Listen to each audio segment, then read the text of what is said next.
Bonjour, aujourd'hui on va voir un chapitre du cours module biologie des organismes végétaux.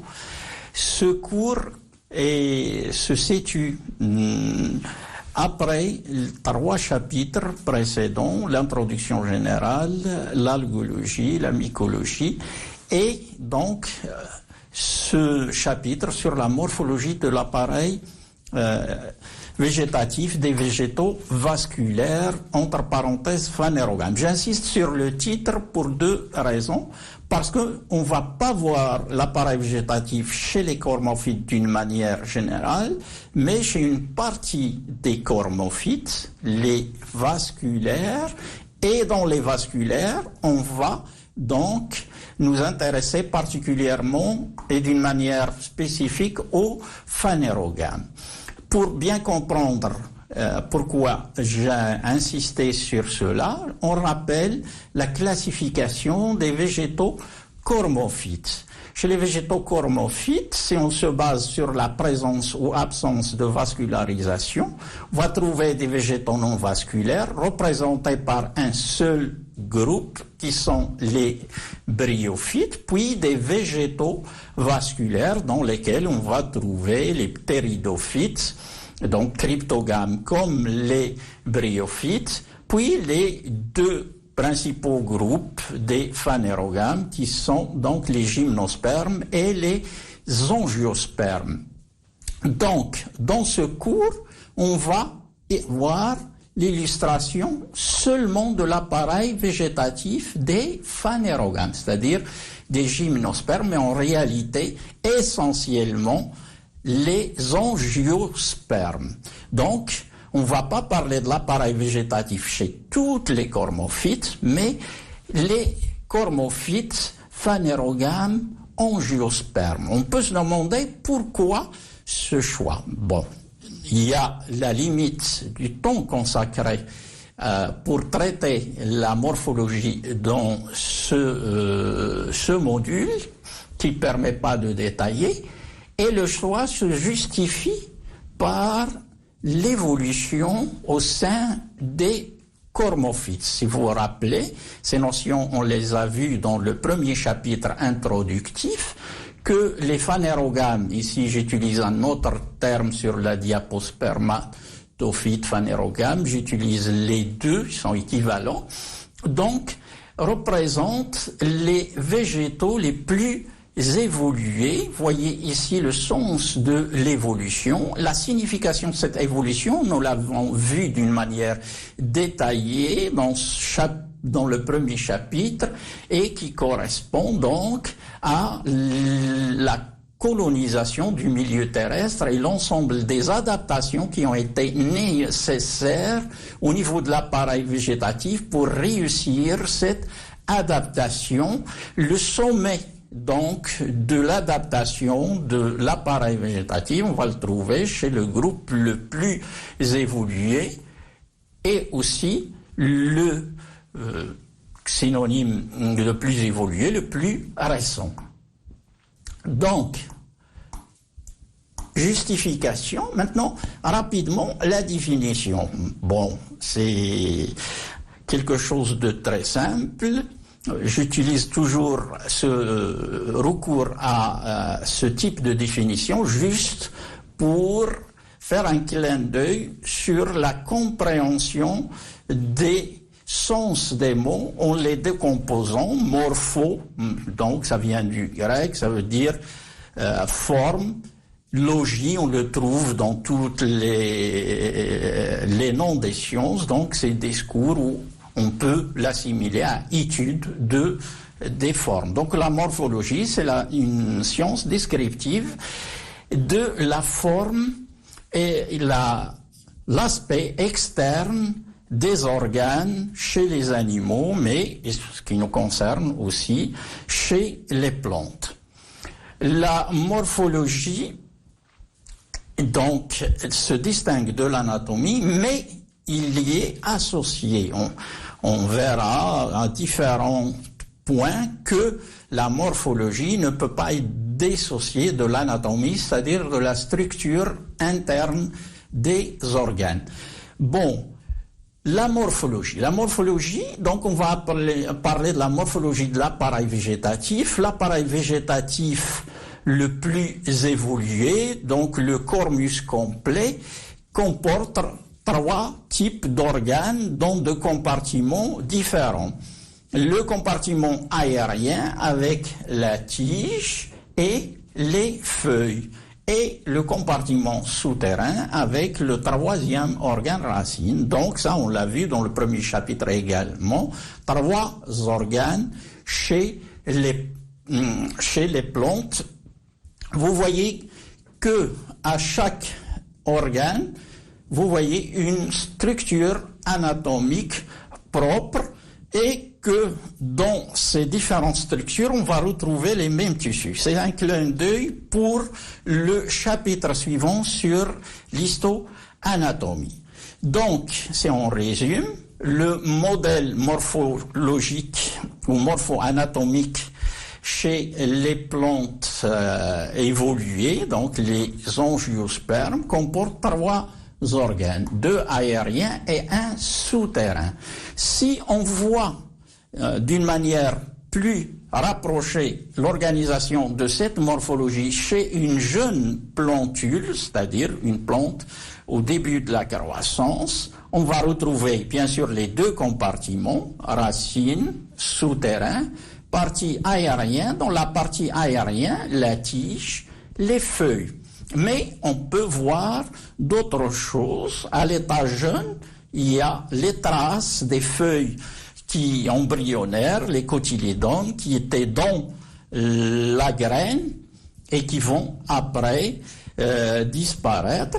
Puis, à l'aisselle de chaque feuille, on va retrouver des bourgeons axillaires. Les bourgeons, donc on va y avoir 2 types de bourgeons sur l'appareil végétatif, des bourgeons terminaux, ici caulinaires et racinaires, qui vont assumer la croissance en longueur, et des bourgeons axillaires qui se trouvent à l'aisselle des feuilles, dont le rôle est de donner les rameaux secondaires, donc d'assurer la ramification.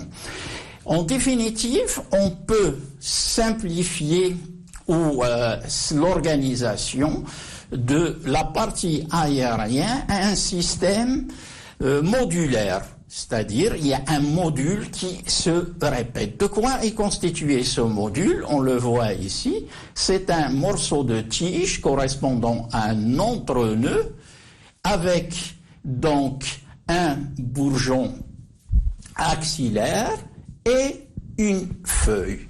Et si on analyse la tige, on voit qu'il est constitué de la répétition de ce module unitaire. Modèle d'organisation. Modèle d'organisation va proposer une synthèse dans laquelle on va reconnaître 2 types de modèles d'organisation. Un modèle qu'on va appeler herbacé, les plantes herbacées, et un modèle avec les plantes ligneuses. Quelle est la différence? Les plantes herbacées, le modèle herbacé correspond à des plantes qui ont une durée de vie généralement courte, annuelle, bisannuelle, rarement plus, et que ces plantes, surtout au niveau de leur mode de croissance et de développement, n'ont pas de structure secondaire, c'est-à-dire que seuls les méristèmes primaires fonctionnent. Le modèle ligneux, c'est tout à fait le contraire. On le trouve chez les plantes pérennes, donc à durée de vie longue, avec donc les méristèmes secondaires qui vont fonctionner et donner des structures secondaires. Dans ce type, on va reconnaître différents types d'arbres, d'arbustes, d'arbrisseaux, de sous-arbrisseaux, suivant la hauteur que l'appareil végétatif va atteindre. Maintenant, on va voir rapidement les variations possibles chez les 3 formes. Première variation possible, Et le premier organe auquel on va s'intéresser, la tige. En fait, la tige est un organe très polymorphe qui va prendre des formes différentes suivant les plantes. À commencer par les plantes chez lesquelles on ne voit pas de tige. Il est absent. C'est le cas donc des plantes en rosette qui correspondent, et là c'est un rappel au type biologique qu'on a vu dans le chapitre introductif. Le type biologique est mi-cryptophyte. Donc on les appelle des plantes à col. A privative, col, ça veut dire tige. Puis, quand il est présent, il peut se présenter sous différentes formes. Normale, disons, le cas auquel on s'attend le plus, il est érigé, dressé, mais il peut prendre une autre forme. Il peut être rampante, donc horizontale, et dans ce cas, ça peut correspondre alors à ce qu'on appelle des stolons. Les stolons, ce sont des tiges horizontales, rampantes, et qui jouent un autre rôle, un rôle nouveau, donc qui est celui de multiplication végétative. Puis il y a des grimpes qu'on dit, des tiges qu'on dit grimpantes ou volubiles, qui ont besoin d'un support et qui vont donc ne pas se porter par elles-mêmes, mais ils vont avoir besoin d'un support dans la nature. Le support, ce sont d'autres plantes, essentiellement des arbres, sur lesquels ils vont s'agripper et ils vont donc croître. Pourquoi cette croissance vers les hauteurs? C'est pour chercher la lumière. Puis, il y a le cas particulier des chaumes, qui sont des tiges creuses. Vous voyez ici leur structure, avec cette répétition ici d'un module qui sont les entrenœuds. C'est une forme de tige spécifique d'un groupe chez les angiospermes monocotylédones, chez les graminées. Puis, il y a cette forme surprenante, puisqu'on parle de tige, on parle généralement on parle généralement du compartiment aérien. On peut trouver des tiges souterraines dans lesquelles il y a 3 exemples, les rhizomes, les tubercules et les bulbes. On va les voir d'une manière rapide. Exemple de rhizome, une tige souterraine. La plante, vous la connaissez tous, c'est le gingembre. Ici, comme j'ai parlé pour les stolons, c'est une autre fonction, c'est la mise en réserve, mais aussi la multiplication végétative, quand vous remarquez la structure modulaire du rhizome. Les tubercules, c'est des racines souterraines. Bon, ici, une autre fonction, modification de la fonction, c'est les réserves. Puis, il y a les bulbes, comme vous voyez ici. Toutes ces formes sont souterraines. Ici, je fais le même exercice que tout à l'heure par rapport au type biologique. On va dire que ce type, on va le trouver généralement chez les géophytes. Bon, maintenant on va passer à la feuille. La feuille d'une dicotylédone a généralement cette structure. On va trouver des stipules à la base, un pétiole, les nectaires, c'est pas toujours le cas, puis donc le limbe avec les nervures. Cependant, donc ça c'est les dicotylédones. À partir de ce modèle, donc ici c'est une diapo pour rappeler l'origine, la formation des feuilles. C'est au niveau donc du méristème primaire. Ici c'est une coupe au niveau du bourgeon terminal. Vous voyez ici les feuilles en train de se former et les ébauches des feuilles donc suivantes. Et là c'est les bourgeons axillaires qui vont donner les ramifications latérales. Ici, vous voyez une jeune plantule. Vous voyez, les feuilles sont différentes. Ici, c'est les feuilles cotylédonaires d'origine embryonnaire, et c'est ça les 2 premières feuilles formées. Donc, autour de cette structure, on peut avoir des modifications à tous les niveaux. Au niveau du pétiole, peut être présent ou absent, les stipules présents ou absent, ou prendre des formes particulières, c'est-à-dire se transformer en épine ou en vrille. Le limbe lui-même va prendre différentes formes. Il peut être entier, classique, comme je l'ai montré sur le schéma, ou il peut être découpé, ou même composé. Le bord de limbe peut prendre aussi des formes différentes et l'énervation reconnaît 3 types fondamentaux, la formation peinée, palmée ou pédalée. Voyez ici une illustration des 3 types de nervation et pour chaque type de nervation on peut avoir des formes de limbe différentes, entiers, découpé ou composé pour la nervation peinée. On peut faire la même illustration au niveau des 2 autres types de nervation, palmée ou pédalée. Donc, vous voyez ici la diversité qu'on peut avoir des formes en combinant seulement ces 2 facteurs qui sont la nervation et la forme du limbe. Le bord de limbe, bien sûr, aussi peut prendre des formes très différentes. La disposition sur la tige, c'est ce qu'on appelle la phyllotaxie, peut prendre aussi différents aspects, peut être opposé, alterne ou verticillé. Puis, il y a des modifications qui changent complètement l'apparence, des métamorphoses, on appelle ça des métamorphoses. Donc, on a des folioles ici ou des feuilles entières qui vont prendre donc des formes de vrille, donc ils vont jouer un autre rôle. Ce n'est plus l'assimilation, mais ici c'est l'appréhension et la fixation. Ils peuvent aussi changer de couleur et mimer des formes florales. Ce que vous voyez en rouge ici, ce ne sont pas des pétales, ce sont des feuilles.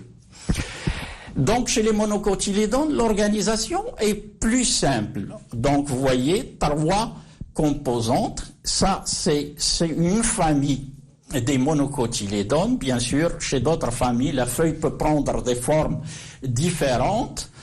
Donc, chez les graminées, là, on trouve ici la tige, la feuille, le limbe, allongé avec la nervation caractéristique des monocotylédones, nervation parallèle.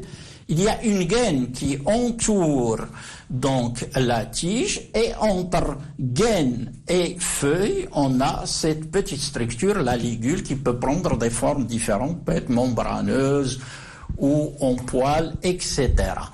Maintenant, le dernier organe, la racine. La racine peut prendre différentes formes. Donc, la variabilité au niveau des organes est la même. On l'a vu chez les tiges, chez les feuilles. Donc, les racines aussi peuvent prendre des formes différentes. Chez les racines, on reconnaît 2 types principaux qui s'opposent. Les racines en pivot ou pivotantes et la racine fasciculée. Ces 2 types de formes peuvent prendre une forme tubérisée quand ils jouent un rôle supplémentaire à la fixation et l'assimilation, c'est-à-dire la mise en réserve. Donc, les racines, et comme on l'a vu chez les tiges, peuvent prendre des formes surprenantes, c'est-à-dire, par exemple, devenir aérien. Alors, je rappelle que la racine, par définition, est un organe souterrain. Ils peuvent jouer aussi des rôles différents, hein, donc totalement différents par rapport à la fixation et l'absorption, c'est-à-dire là, ils peuvent devenir des racines crampons pour donc se fixer sur des supports pour les plantes grimpantes, devenir des racines scissoires chez des plantes parasites ou jouer un rôle d'aération. Dans ce cas, on les appelle des pneumatophores. Vous voyez ici les 2 types principaux, les racines pivotantes. Vous voyez une racine principale, puissante, et qui va croître en profondeur. Il va donner un ancrage solide à la plante. La forme fasciculée, il n'y a pas de racine principale, donc il y a une ramification importante qui donne donc une forme qui va explorer le sol autour de l'appareil végétatif et permet donc de le fixer. En ce qui concerne l'absorption, ici, l'absorption se fait profondément au niveau des nappes phréatiques et là, l'absorption est superficielle pour les eaux de surface. Ce type fasciculé est très intéressant puisqu'il est recherché dans les plantes qu'on utilise pour la lutte contre l'érosion.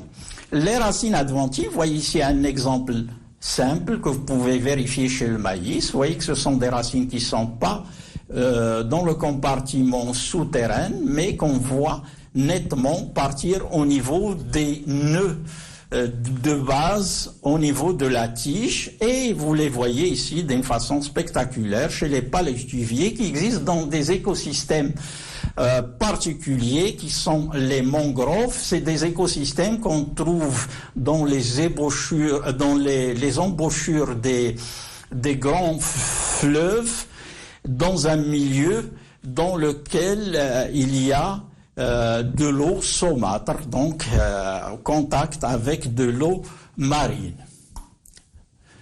Élément d'explication de ces polymorphismes, on utilise deux notions de métamorphose. Qu'est-ce que c'est que la métamorphose? C'est la transformation des organes parce que ils vont jouer une fonction, un rôle qui n'est pas essentiellement le leur. On va prendre l'exemple de la fonction assimilatrice. Quel est l'organe qui joue cette fonction ou assume ce rôle? Généralement, ce sont les feuilles. Mais on va trouver, par exemple, des tiges qu'ils font. Donc, on va parler de cladodes, ça c'est le cas du Ruscus, ou chez pas mal d'espèces comme légumineuses, comme chez les acacias. Ce sont donc des phyllodes, c'est des pétioles qui vont s'aplatir, ressembler, dans ce cas, ils ressemblent à des feuilles, on les confond avec des feuilles, et par d'autres cas, ce sont les stipules, stipules qui deviennent foliacées, que vont jouer ce rôle. Donc, ce sont des organes qui sont normalement des organes non assimilateurs qui se transforment pour jouer le rôle de l'assimilation. Donc, on va dire qu'il y a métamorphose de tiges, de pétioles ou des stipules par acquisition d'une fonction qui est normalement existe chez un autre organe qui n'est pas un organe collinaire, qui est une feuille. Ça peut être aussi une métamorphose par l'acquisition de fonctions nouvelles. Bon, comme fonction nouvelle, c'est la mise en réserve ou la propagation végétative. C'est une fonction dont on n'a pas parlé et pour laquelle il n'y a pas dans les trois organes un organe qui est destiné pour la jouer. Dans ce cas, donc une tige ou une racine peut jouer ces rôles et on va parler d'une métamorphose de la tige ou de la racine pour acquérir une nouvelle fonction qui est normalement n'est pas celle de cet organe. Vous avez ici quelques exemples autour de l'assimilation, donc la fonction assimilatrice. Vous voyez qu'il y a des racines chez la vanille ou des tiges chez le figuier de Barbarie, des organes différents, ou les organes que j'ai cités tout à l'heure, le pétiole chez l'acacia, ici c'est le Ruscus avec les cladodes. Vous voyez donc des organes différents, d'origine différente, mais qui vont se métamorphoser pour acquérir une fonction existante qui est celle de l'assimilation. Donc, on peut avoir d'autres exemples pour les tiges, pour les rhizomes, l'acquisition de nouvelles fonctions, mais pas d'une fonction existante, la mise en réserve dans les rhizomes ou la multiplication végétative chez les stolons ou les rhizomes ou les tubercules. Deuxième notion qui permet aussi d'interpréter et d'analyser ce polymorphisme des feuilles, c'est la notion d'homologie et d'analogie. Qu'est-ce que c'est que l'homologie? Deux organes vont être considérés comme homologues s'ils ont la même valeur ontogénique ou organographique, quelle que soit la fonction ou la structure qu'ils ont. Par opposition, l'analogie, ce sont des organes qui vont remplir la même fonction, quelle que soit leur valeur ontogénique. C'est-à-dire, ils peuvent avoir une origine différente, mais ils jouent la même fonction. On va illustrer avec deux exemples, les vrilles, donc un organe métamorphosé pour réaliser une nouvelle fonction qui est celle d'appréhension, de support, et on va avoir des vrilles qui ontogéniquement ont des origines différentes, peuvent être des rachis, des folioles ou des pétioles. Donc, à l'origine, ce sont des organes différents, mais ils vont prendre le même aspect, celui de vrille. Bon, avec ça, on a terminé. On a vu qu'il y a un grand polymorphisme, une grande variabilité dans les formes des organes. On sait les décrire, les nommer, c'est utile pour la systématique, et on sait aussi les interpréter avec les notions de métamorphose, analogie, homologie, pour décrire et décrypter les relations donc phylogénétiques ou évolutives des grands groupes. Merci.